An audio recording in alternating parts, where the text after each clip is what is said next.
Welcome to Keith Knight, Don't Tread on Anyone, and the Libertarian Institute. Here is an article from the Foundation for Economic Education: Why Luxury TVs Are Affordable When Basic Healthcare Is Not. Monopoly products and services go up in price while competitive ones go down, by Richard N. LaRank.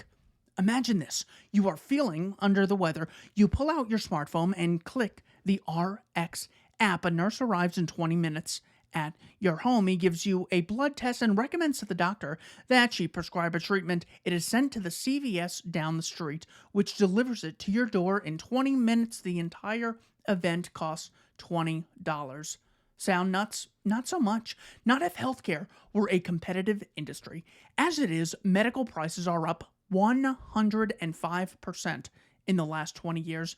This contrasts with the television industry, which is selling products that have fallen 96% in the same period. Take a look at this chart assembled by the American Enterprise Institute. It reveals two important points. First, there is no such thing as an aggregate price level, or rather, what we call the price level is a statistical fiction. Second, it shows that competitive industries offer goods and services that are falling in price due to market pressure. In contrast, monopolized industries can extract even higher rents from people based on restriction. The graph shows price changes between 1996 and 2016.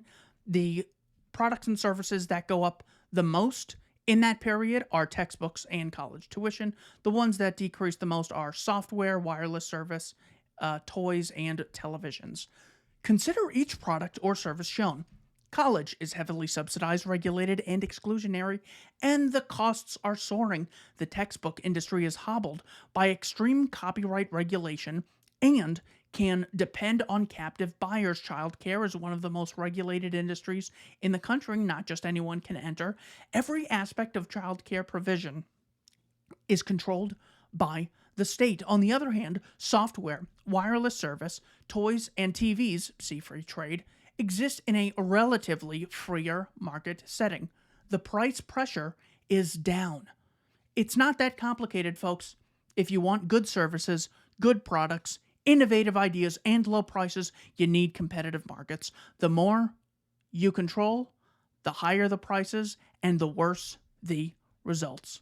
Here is my interview with insurance expert David Dorn. Joining me today is David Dorn. He is the president and owner of Dorn Agency Incorporated. They specialize in employee benefits, life insurance, disability insurance, long-term care insurance, and Medicare supplements, primarily for firms under 50 employees. Mr. Dorn, is that an up-to-date analysis of what the Dorn Agency does? Essentially, let me just clarify, we do employee benefit work for generally firms under 50. We have some clients over 50 employees, but we do a lot of health insurance. That's the bottom line, whether it be for those over 65, which is Medicare, and under 65, which is not Medicare, everything else. So we do individual health, group health. I've been in the health insurance business and other parts of the insurance business for 50 years as of last month. So it's my 50th anniversary. Well, congratulations for that. That I certainly hope I could have that dedication to a field. Inertia. Before we get into why the cost of health insurance is so outrageous in general, what is the purpose of insurance? Well, insurance, by definition, is a transfer of risk from yourself, as an example, to others. So in other words, you're paying a premium to somebody to take away a risk that you would have to incur in the absence of insurance. Good example, there are certain risks that we all have in life. One could be dying too soon. Okay, if we have a family, we have children, one concern is dying too soon. What do you do to solve that? You buy life insurance. That's all private. There's no government involved with that. It's very easy to do. It's a lot of competition. There are thousands of insurance companies selling life insurance. You hear the commercials all the time to buy it online. And the price as a consequence, has come down dramatically for life insurance. Granted, people are living longer, but on the other side of the coin, insurance companies are making less on their investments. So every dollar of premium that they get, they're not making as much money. Okay. But the good news is people are living longer, so they're paying out less claims. So that's what influences the rates, for instance, for life insurance. Another risk is getting sick or hurt. Then you have health insurance to take care of medical bills. And you also have potentially disability insurance to replace your income that you've lost. So those are some classic risks: dying too soon, getting sick or hurt. Another risk that happens to everybody, or not everybody, but potentially, is living too long. In other words, you can outlive your money. And we're going to probably at some time during this conversation talk about Social Security. And that is in essence designed allegedly to pay you an income for as long as you live, so you never run out of money in theory. But that's, as you know, a Ponzi scheme that we can talk about later. But there is a general concept that many progressives believe in, and that is that it is almost impossible for something like healthcare insurance, this for-profit seeking industry, to be compatible with people wanting to live in some semblance of a society that takes care of the poor and allocates resources in a just manner. Because it's so expensive, they have no incentive to take care of you when you're 50 and 60, the time in your life when you need more health care than ever before. And you would ideally just want to stop people from buying insurance if they have pre-existing conditions. Is it possible to have health insurance in the absence of heavy state intervention? absolutely, that was what it was 50 years ago. Medicare, as an example, started in 1965. I started selling health insurance in 1971. So Medicare was in its infancy. There was a viable, competitive private market for those over age 65 at that time to buy health insurance. Okay. Medicare crowded out that private market over the years, and that market does not exist anymore. The last I recall seeing something privately over age 65 was maybe 15, 20 years ago. And we can get into cost later, but it was very expensive, primarily due to increased regulation costs and, again, competition. There was none other than Medicare. There wasn't a lot of competition. So basically, the government crowded out the private market for those over age 65. For all those under age 65, it was very inexpensive back when I started in the business. I like to use the example. I used to sell a family major medical policy for $12 a month, Keith, that basically you had to have an underlying hospitalization plan. And Blue Cross is known historically as a hospitalization company. That's what they provided. That's how Blue Cross started back in the 20s and 30s, was basically for hospitalization insurance, because that was the most expensive thing you could incur, was be a hospitalization. Okay. It was expensive, even relatively expensive, even at that time. And so consequently, Blue Cross got created to basically pool people's resources so they could share those risks and then provide hospitalization at some decent cost. So back then, a family would pay maybe $40, $50, $60 a month. And this was in Philadelphia, which is probably more expensive than other parts of the country, big city versus rural. Okay, you had more expensive healthcare back there. So back then in 1971, a family would spend 50, 60 bucks a month on Blue Cross in case anybody had to go in the hospital. Okay. And then they would pay on top of that maybe another $10, $12, $15 a month to have everything covered beyond that, like doctor visits, surgeon's visits, et cetera, et cetera. So as a consequence, it wasn't very expensive to buy health insurance back then. So a lot of things have happened over the past 50 years. I've had to live through it.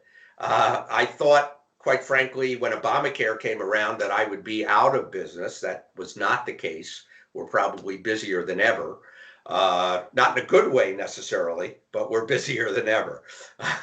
So we do a lot of charity work these days, where we help people but don't get paid. But that's okay. We get paid too occasionally. So anyway, that's what happened 50 years ago. It was very inexpensive. We can go into all the reasons why if you want, what's happened over the past 50 years. Yes. What has Okay. happened over the last 50 years that have skyrocketed the costs? All right. Well, let's start in, in 1971, what most people did for healthcare, their doctors, they would come to their home. Okay. It would cost $20. You'd give the doctor cash. They would actually come to your house if you had a cold or the flu or whatever, okay, for $20. And That is incredible. I may be even exaggerating the cost. I don't remember, but I remember my parents paying, the doctor to come to our house. And he was a neighborhood doctor. Okay, so that's what most people did. They had a family doctor, and unless they needed hospitalization or surgery, it wasn't a big deal. So that's it. They paid cash. So what happened in late 70s, early 80s? A few things happened. One was people started to get major medical insurance. They had it through work. Okay, 85% of people today in America are covered for health insurance through employment. Okay, that was not as big back then, but it was still probably over 50% that people had health insurance through work. It's grown over the years. Part of it is because employers get a tax deduction for the premiums that they pay. That's another story. We could talk about that. But the reality is that's where most health insurance today and then was provided for individuals through work. Okay, so people, as they started to use these plans, okay, basically the biggest change was what's called third-party assignment of benefits. So what that means is instead of paying cash to that doctor, okay, the doctor said, well, I'll bill the insurance company on your behalf, okay? And do you ever, I don't know if you ever gone to the doctor, Keith, but you get what's called an explanation of benefits, and you get this multi-page form from the doctor's office with all these different code numbers, okay? 1,432.2, okay, as an example. That was your bill. So what are those things? Those are called CPT codes. And it's interesting who created those codes. It was the American Medical Association. And it's proprietary to the American Medical Association. I've heard estimates they make about $60 million a year, the American Medical Association, just on the codes. They own those codes. Who uses those codes? Well, Medicare adopted those codes. As a consequence, the AMA had a built-in market. The AMA, who used to fight Medicare when it first came out, they didn't want Medicare. All of a sudden now they're in bed with Medicare because Medicare adopted this code system. And it became a game. It became a game for the doctors to see how many codes, how many different things that they could charge the insurance companies for, okay? So insurance companies, that's where they got the reputation of not paying claims because they were fighting a lot of this fraud that was happening because they had this coding system that they could say, okay, you got seen, instead of just for a cold, you got seen for a runny nose or congestion or a headache. So they had all these different codes that they could then bill for. Medicare, of course, which is a big bureaucracy, they paid everything. They didn't fight it. The private insurance companies, of course, because it was their own money, they started to tighten up on claims. Okay, so that was the biggest thing, the assignment of benefits. So instead of paying a provider in cash, you would let them do it for you. So from the employee's perspective or the individual's perspective, hey, this is cheap. I don't even have to pay anything right now. And, the doctors and the providers and the hospitals, they're all taking care of that. So that was the biggest change. So it was a whole layer of bureaucracy that got involved. So what happens? Insurance companies have to raise their rates due to these increased claims and increased costs. So that's what's happened. Medicare also raised their rates. Okay, so this is the biggest thing that happened. The other thing was the growth of the PPO and the HMOs. HMOs were back in the, I think the law was signed in the 70s, if I'm not mistaken, for HMOs. And basically what that was originally like a cost containment advice, allegedly, where you would basically limit people to who they could see, which doctors they could see. There would be small networks of doctors. Okay. And a lot of people didn't like that. They liked the freedom before HMOs of being able to see whoever they wanted. They didn't have a network. They just see whoever they want. They pay cash and they don't worry about it because they have insurance to cover that. Okay. So with, again, the PPO and the HMO, let's talk about HMOs for a second. HMOs are exclusive networks, very limited networks of doctors who are agreeing to accept less from the insurance company and less from Medicare, as an example, because they have a more patients that are being sent to them, so they can charge less. This is the theory of it, okay? But the reality is they deny care. That's the only way they can make the thing work, is to deny care, limit who you can see. And basically, that's the way they do it. They cut costs. Obamacare, all the plans in Arizona, let me bring it up to today. Okay, there's the so-called Affordable Care Act. Well, it's not affordable for most. It is affordable for many due to government subsidies. But bottom line, if you have to pay a premium and you don't get a government subsidy, Obamacare or Affordable Care Act is very expensive. Okay, all of those plans are HMOs.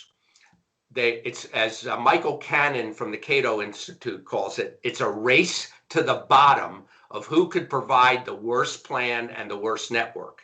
Why? Because they have to accept everybody regardless of their health. And how do they limit their care? By limiting the networks. So who has the worst network? Some of the biggest insurance companies in the world have the smallest networks because they don't want to pay claims. So it's a game. It's stupidity. This is what it's become. So where in the 50s, 60s, 70s, where you could pay cash for a provider, yes, you had hospitalization insurance. It wasn't that expensive. Most people didn't go in the hospital. And if you did, it wasn't for that long. So now the whole thing is they want to keep you in the hospital because they make a lot of money. So Are you familiar? Yeah, I'm go sorry. ahead. No, I'm done.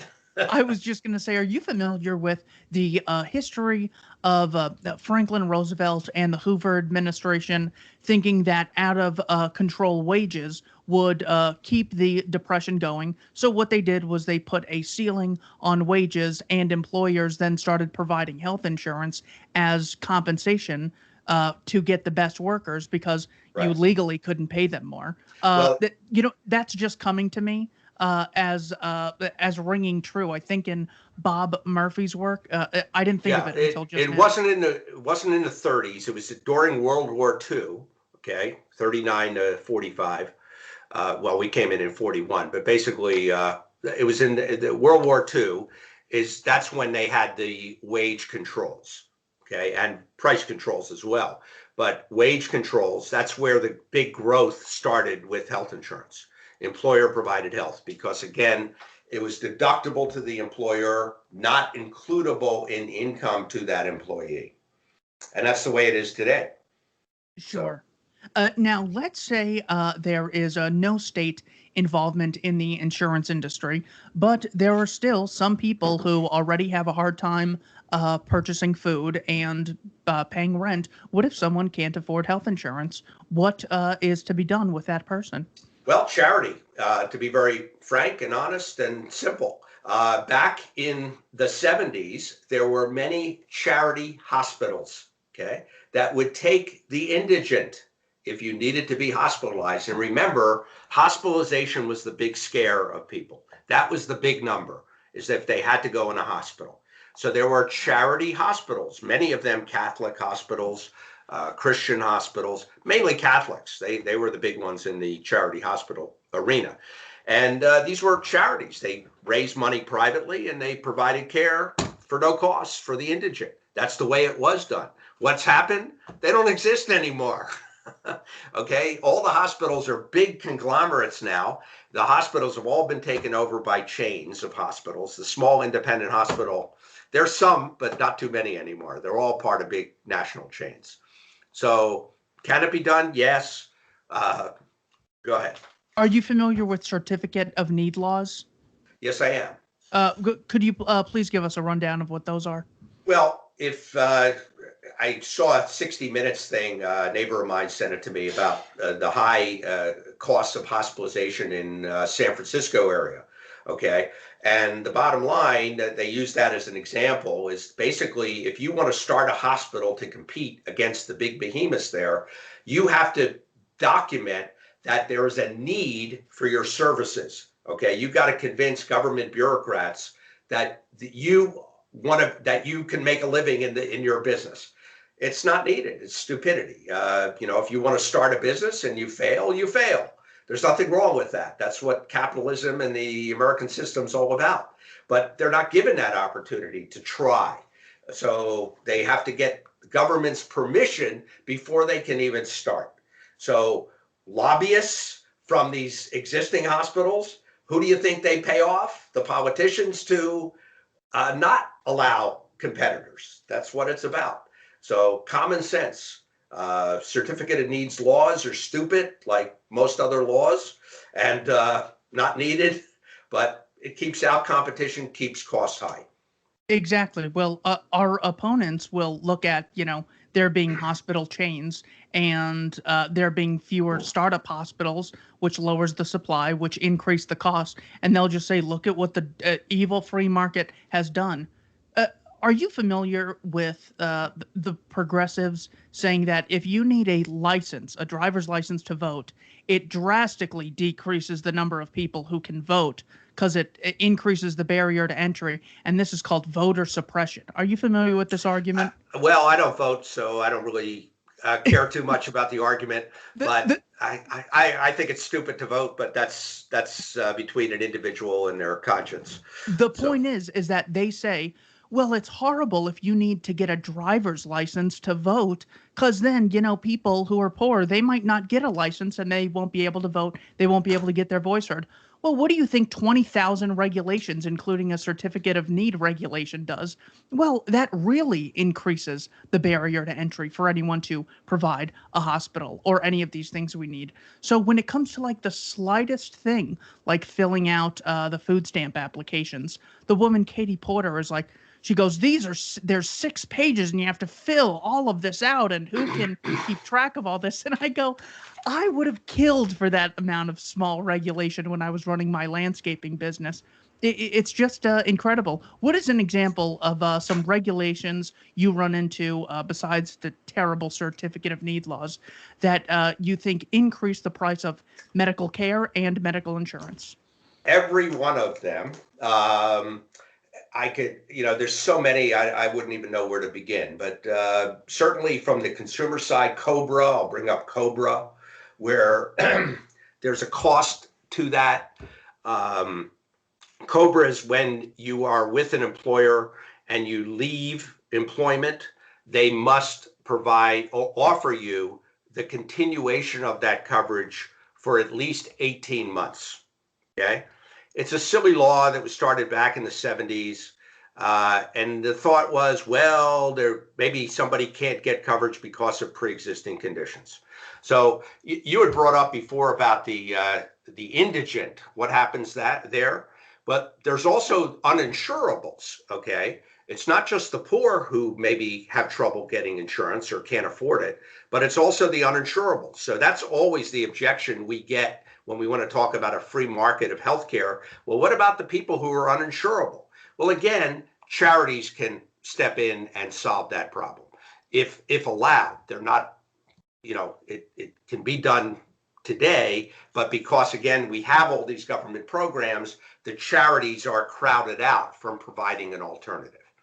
So we can talk about the uninsurables as we go along, but that's the genesis of Cobra laws, is that they were concerned, well, they had coverage through an employer, now they're on their own, they're working for themselves, they can't buy it, Well, that was bullshit, quite frankly. The number of people that, excuse my language, but the number of people that couldn't buy health insurance uh, is less than 2% of the population, well under 2% of the population. The people that truly couldn't buy it before there were things such as guaranteed issue, or where somebody couldn't be turned down. So it was a problem, but not a super big problem. Okay, certainly it was a problem for the people who were uninsurable, but again, there could have been, if allowed, charitable organizations to take care of the people who couldn't get insurance. You don't need a government to do that. You don't need force to do that. It could have been done voluntarily if allowed, but it was never allowed. Now, when you're trying to sell someone insurance, how do you convince people to postpone the gratification of, I could spend my money now, or I could buy health insurance. I'm not sick right now. I'm never going to need this. How do you convince people to postpone gratification when I everyone don't. thinks they're the exception? I don't. You don't? No, I don't believe in forcing people to do anything, number one. And I think people should make their decisions. There are some people who could and probably should self-insure, okay, not buy insurance. I'll give you an example. If you've got enough cash or enough assets, you don't necessarily need insurance. You could do it yourself, okay? If you're young and healthy, you can take that chance and not buy insurance. I understand that. So that's just two examples of people who don't have to buy health insurance. Or you may have it through work or whatever. So I don't persuade anybody to buy it. If they want to buy it, I'll sell it to them. But the choices are not as good as they used to be, okay? Due to, again, government involvement and government regulation. The Affordable Care Act was the big gorilla that came in. It was signed into law in 2010. It got implemented in 2014, January 1st, 2014 is when it's really started. And ever since then, health insurance prices have gone up dramatically. Again, networks have gotten worse for most people. Choices are poorer for most people. So it's gotten worse with this great grand scheme that the government came up with to allegedly save people money. It didn't happen and will never happen. So It's get government out. Yeah. It's always sold to us as benefiting the masses. It's for the common welfare. Are you familiar with the history or origins of what could loosely be referred to as the welfare state? Well, sure. Bismarck in Germany, I think that he gets the most credit for our current welfare state. He had Social Security, he had disability benefits to people back, in Germany in the 1800s. So that's the genesis of it. And a couple things happened. I was looking it up this morning, actually. There was a book that was written in 1913 called The Jungle by Upton Sinclair. Does that sound familiar? Yeah. And basically, it was a book talking about how bad the factories are, and all these people are coming off the farms and dying in these factories, right and left, like they didn't die on a farm. But it was made it out as this terrible thing. And he was a socialist, the guy who wrote the thing. And bottom line, in 1913, we got the Federal Reserve, and we also got the IRS. And it wasn't until the 30s that we got Social Security under FDR. And, Medicare didn't happen until the 60s. So it was kind of a gradual thing. What could I say? It started in Germany in the 1800s, started here with the progressive movement. Again, 1913 is to me, a real critical date. I think it's 13 or 14, I forget. And then FDR, Social Security, that was the big one. And Obamacare was just a further extension of that welfare state. Totally unneeded, by the way, Obamacare. And this is actually widely accepted. Even someone like, I just want to quote from Paul Krugman's old book on page 21 of The Conscience of a Liberal. He says, in Germany, Otto von Bismarck introduced old age pension, unemployment insurance, and even national health insurance in the 1880s. Bismarck acted out of political calculation, not compassion. He wanted to head off potential opposition to the Kaiser's rule. Now, we're always told that we have the worst of intentions and we hate the poor and we secretly just want to help the Koch brothers become trillionaires. They explicitly have the worst things: gun control laws, having racist foundations along with the minimum wage, and they need to be held accountable for this horrible nonsense. Question: how can we live without Social Security? You save your own money. It's very simple. Social Security is a bad deal for many people. Okay, it's good for some. There's no doubt about it. I looked up some stats this morning about Social Security. It's costing the government $71 billion per month in Social Security payments today. Okay. That's what it is. I think that was as of 2020, close enough. Okay, 71 billion per month. There's 46 million people that are receiving those benefits. Okay, if you do the math, it's about $1,400 a month, which is the average payment for Social Security. Okay, so you got 71 billion. That's almost $1 trillion. Okay, when you do the math. All right. We didn't even count the disability side of it, which is another 10 billion a month. Okay. So, but just Social Security retirement benefits are costing the government 71 billion a month. Now, granted, there are Social Security taxes that we all pay under FICA. If you work and you have taxes deducted, you are paying a Social Security tax every month. You may not realize what it's for, but that's exactly what it's for. There's FICA tax, there's Medicare tax. And by the way, FICA tax pays for Medicare, but they don't have enough. So they have to add a new tax, which they did, called the Medicare tax.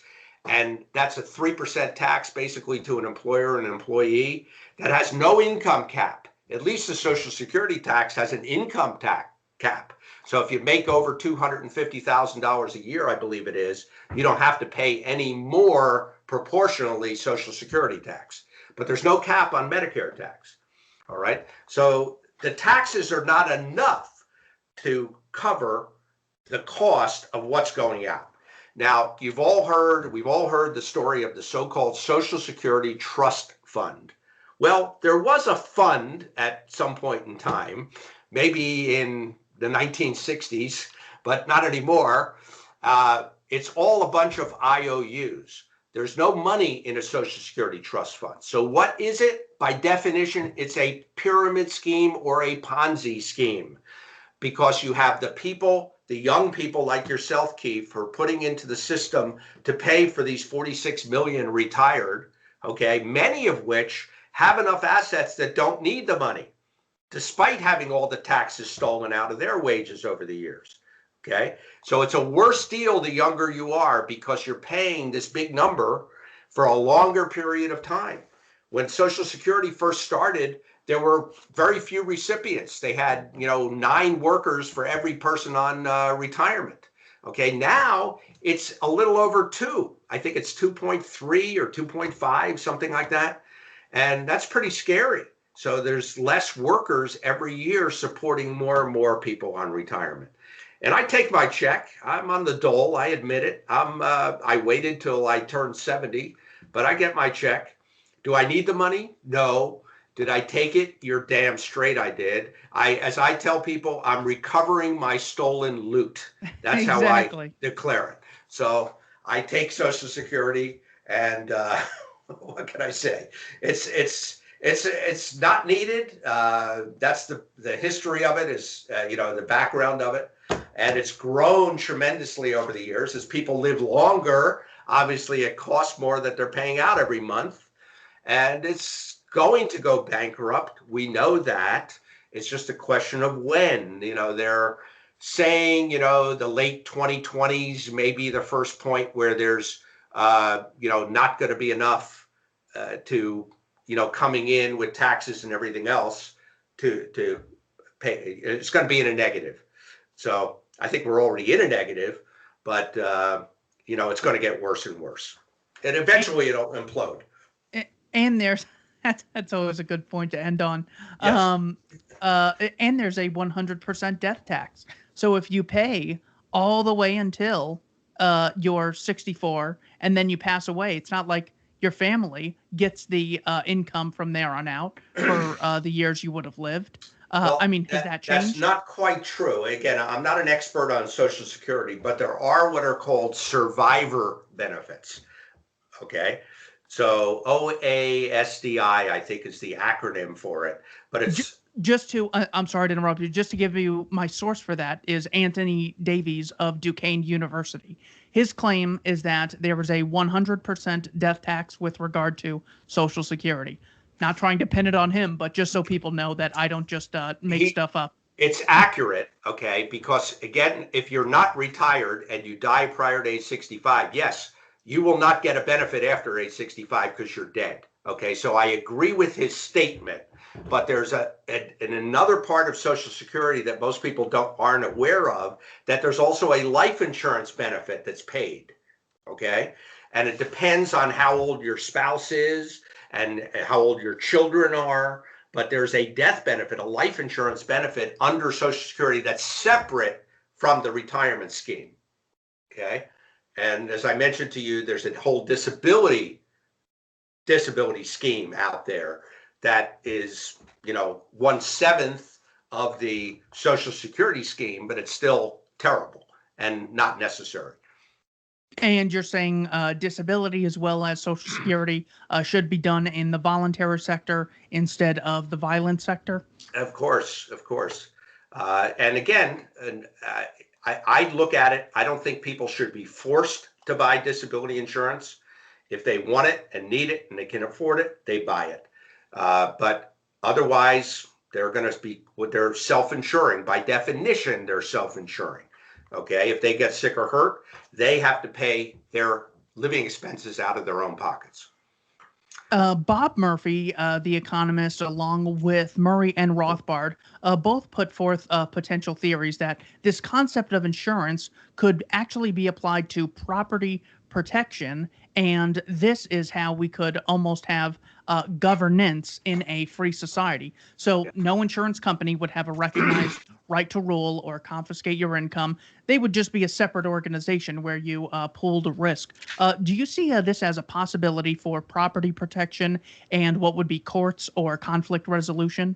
Yes, absolutely. I think the insurance companies are the natural people to handle that transition, in that they are in the risk business, the risk management business. They manage risks.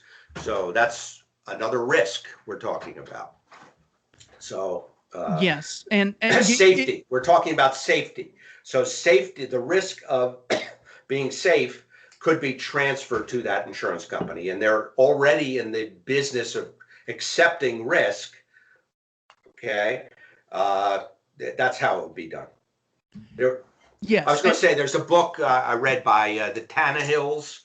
There were a couple, the Tannehills. Yeah, the Market for Liberty. Market for Liberty. Yes, I think that's it. And it's a short book, but it does a wonderful job of talking about a private, non-governmental system, okay, using the insurance companies to provide all kinds of services that they're not providing today. And of course, you have competition privately, where when government provides it, you have no competition. Of course, yeah, and all of the shortcomings that sort of come to mind of, well, what if an insurance company says they'll protect you, but they just don't? Well, that might happen, but at least you can opt out of funding them and go to someone else, or just take your own risk. With the state, they almost explicitly don't protect your property and will defend rioters and looters, so long as they are calling themselves Antifa or BLM. So yeah, every shortcoming of the private sector applies tenfold to the government in almost every case. Um, let's get into a little more libertarian theory. How would you define Sure. libertarianism? Um, Good question. I could take Ernie Hancock's one sentence: "Freedom's the answer. What's the question?" It's about freedom. I start from a premise that you own your own body. Okay, let's all start there. Now, if you don't agree that you own your own body, then we're not going to have a lot to talk about, quite frankly. Okay, because I'd have to talk to the person who owns your body. Okay, if you say you don't own your body, I'd have to talk to them. Okay, because they're in charge, right? They control your body. So whether you're religious or something, you may think, I don't own my body, somebody else does. Okay, so I'm not going to have a conversation with those people. All right, but for those others who believe that they own their own body, I start with the premise that you could do with your body as you choose. Okay, and you can also feel confident that you own what you produce, that what you produce with your own body and mind and assets and everything else is yours. It doesn't belong to anybody else. You can voluntarily make an agreement with somebody to transfer assets back and forth, but that's all voluntary. So it's a concept of not using force, of volunteering your services. It's basically controlling what you do yourself. Nobody else is making those decisions for you other than you. And we can extrapolate that to every possible issue in the world, whether it be nuclear power or climate change or whatever you want to talk about. We can extrapolate from that premise. So you got to start from some premise. And the premise that I start with is that you own your own body. Okay? Excellent. What is your elevator pitch to a leftist or progressive as to why they should consider libertarianism? I know you would ask me that question in advance to think about it. And I know there are people who are more skilled speakers than I am that have a specific approach to a so-called leftist or a rightist or, conservative, progressive, whatever you want to call them. I like to take the same approach to everybody. I like to ask questions, and I would say, do you think stealing is wrong? Okay, I'd like to ask them that question and, extrapolate from there. Well, if they say, yeah, I think stealing is wrong. Well, what about taxation? Do you consider that stealing? We can get right into the meat of it. Well, no, of course not. It's not stealing. You have to take care of your neighbor. Well, I don't have to take care of my neighbor if I give to a charity or just take money out of my pocket to give to a neighbor. That's voluntary, not force. So it's a concept of not using force. And it's a progression. You have to get them to agree to something. So they'll say that stealing is wrong, but they have all kinds of exceptions when stealing is okay. Well, there was a guy, Marshall Fritz was his name, who came up with a great speech many years ago called Does Wrong Become Right if the Majority Approves? And my answer is no. If something is wrong, it's always wrong, okay? Whether 2 people vote or 10 million people vote on it, I don't really care. You know the difference between right and wrong. I know the right difference between right or wrong. And basically, there's certain things you learn in kindergarten. Don't hit somebody over the head and don't steal their blocks. That's what you learn in kindergarten. Those are good rules. Okay, don't steal, don't hit somebody over the head. There's not much more than that.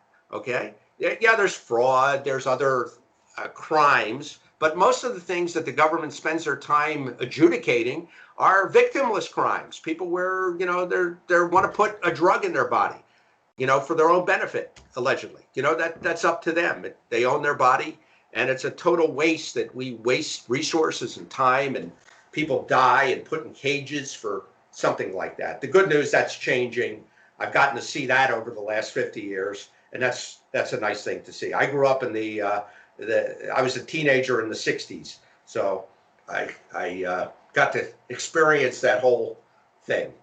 So, Now, the final segment here, I know you've been an anarchist for a while, so I want to ask you about some of your biggest influences that you and I have discussed previously. What is the right. most important thing you learned from or contribution of Walter Williams?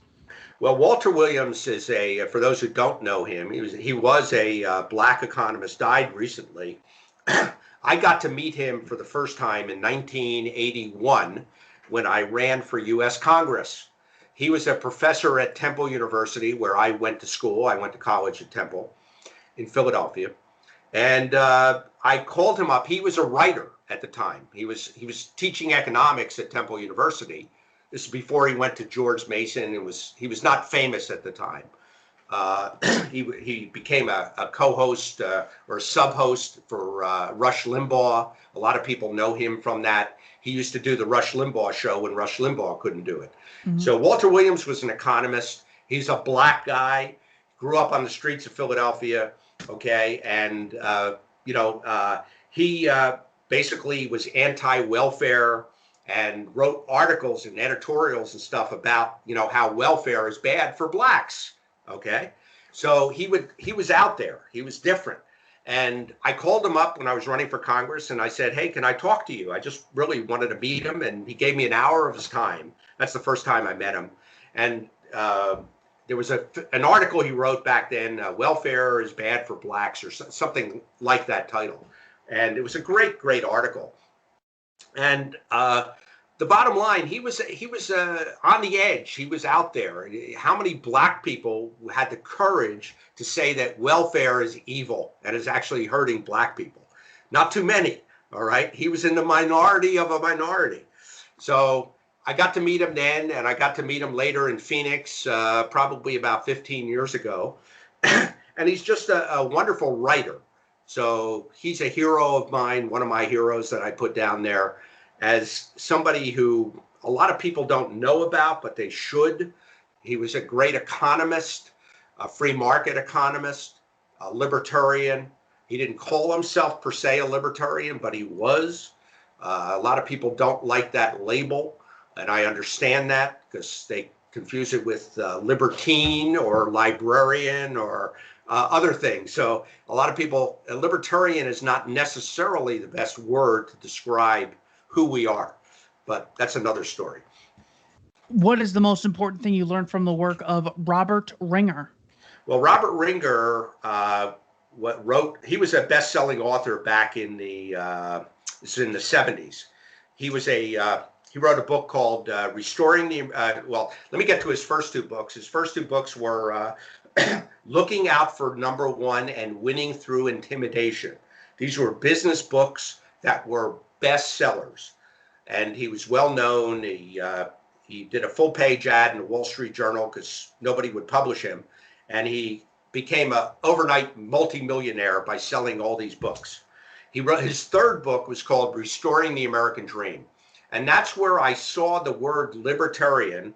Keep in mind, I'm now 28, 29 years old, older than you, Keith. And that's the first time that I saw the word libertarian in print, okay, that I recall seeing it in print. And it was at the end of the book. And it was a book about economics, basically, and free market economics. And I was new to it at that time. I was probably, already a libertarian, but I didn't know the word. So he introduced me to the word libertarian. I got involved with the Libertarian Party, which I'm no longer involved with, but I was and got very active and involved and started to read a lot and go to Libertarian Party conventions and all kinds of things. And that's how I learned about libertarianism, and eventually decided, hey, I don't need to vote and I don't need to participate in this whole scheme. I don't even believe that libertarians should run for office. And that was a gradual process. I think you had asked me once. It probably took me about 7, 8, 10 years to make that transition from the small L libertarian, the one who wants some government, to feel that, hey, I don't really need any government. To me, government is irrelevant to me. They don't do anything for me. I don't need them. I don't want them in my life. I don't need them. Yeah, I take their Social Security check. Yes, I take their Medicare. But in absence of that, I know there would be a free market where I could buy health insurance. I know I have my assets that I've saved that I could live in the absence of Social Security. Okay, so government's irrelevant for me. Are they protecting my borders as the small L libertarian thinks that's a function of government? Not really. People are coming through the borders all the time, which I don't think is necessarily a bad thing. But we have troops in 140 countries around the world. I think that's a bad thing. Okay, they're tripwires. So if one of our troops gets hurt in one of those 140 countries, we're obligated to defend that troop. And to me, that's stupidity. We don't need troops in 140 countries around the world. We don't necessarily need them here, but that's another story. What's the most important thing you learned from Frederick Bastiat? Well, he wrote a book back in the 1850s called The Law, and it's again a short book, a brilliant book. He was way ahead of his time. In 1850, I believe it came out. He was French, and the French were not very libertarian in the 1800s. And he wrote a book about libertarianism called The Law, and it was just brilliant. He talked about the seen and the unseen, and concepts that we talk about today, the broken window fallacy, that people think, hey, I can just go break the window, and now we'll employ a glazier who can fix that window, and now he's going to have money and he can go buy shoes, and now we're supporting the shoe salesman because somebody broke a window. Well, that's a fallacy, as you know and I know. So it's an economic fallacy. Exactly, So that's what he because thought. that person would have spent the money elsewhere where they Exactly. really desired it, or they would have saved it. And for God's sakes, I've said it 1,000 times. What is so terrible about saving with these Keynesians who say we always have to be spending and increasing the multiplier effect? It's like, well, no wonder you believe in Social Security, because no one should ever save any money for their own retirement. Well, the point is, Keith, one second. If you, as a young man, had the ability to put the money in a private account in lieu of paying Social Security taxes, you would have way more money at the end of the line than entrusting that with the government. There's no doubt about that. No doubt about it. Yeah, and I've even seen research that people will say, well, what if there's an economic crash?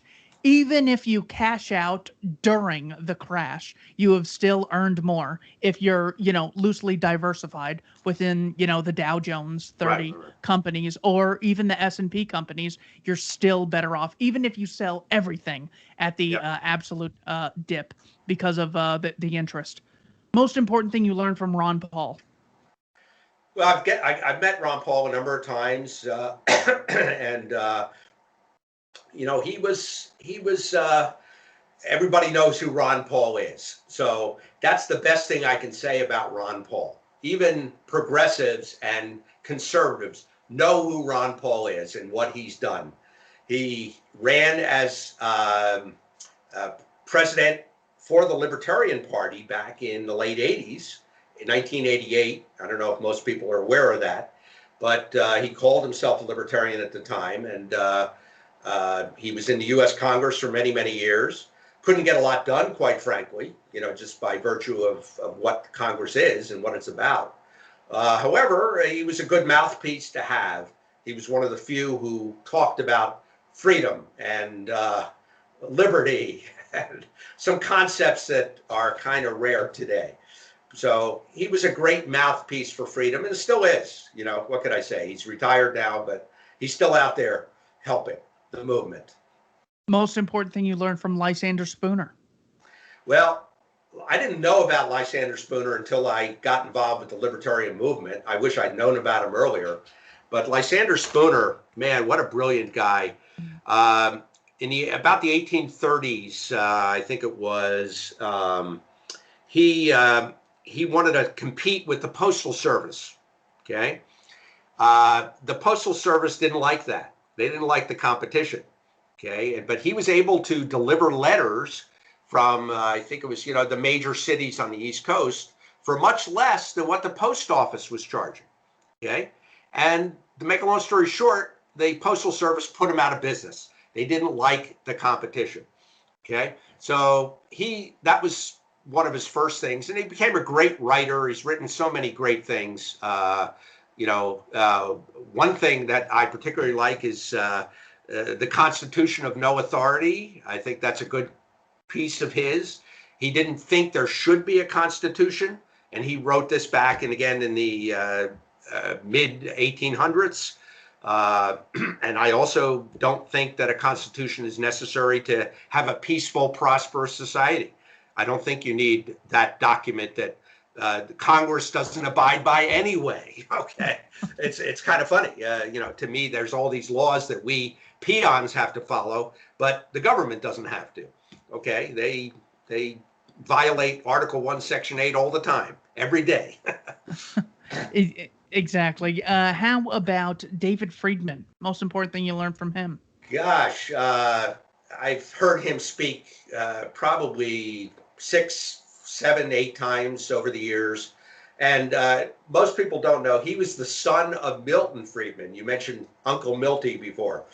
Milton Friedman was a great economist, but his son, I think, has done even greater things, in my opinion. His son is of the anarchist bent, who believes that we don't need any government, and has written some great books. And he just is a great speaker about why we don't need government. There are many forms of government. He talks about other law systems, legal systems. I don't think he ever trained in the law, but he teaches law. He's a brilliant, brilliant man. He's just absolutely brilliant. And he teaches history, law, economics. He's just a brilliant guy. And so just by hearing him, I learned that, yes, I don't need a government. They are irrelevant to me. I can live my life. I don't need them. What are they doing for me other than annoying me occasionally? So, how about Henry David Thoreau? Well, my favorite piece of his is civil disobedience.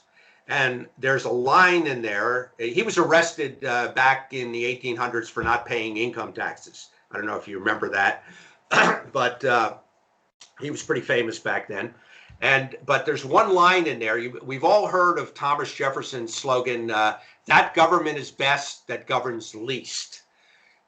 Henry David Thoreau went one step further and said, that government is best that governs not at all. Okay, and that's my favorite line in the book. And that says it all.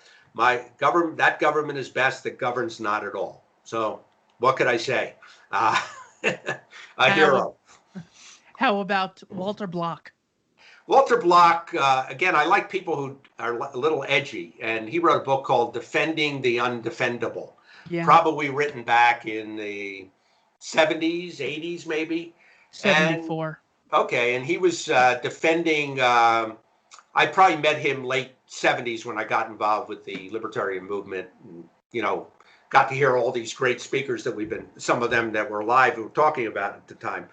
But it was just a great book trying to defend prostitution, defend gambling, defending the use of drugs, et cetera, all the things that people assume are terrible, which they may be, but people have a right to do.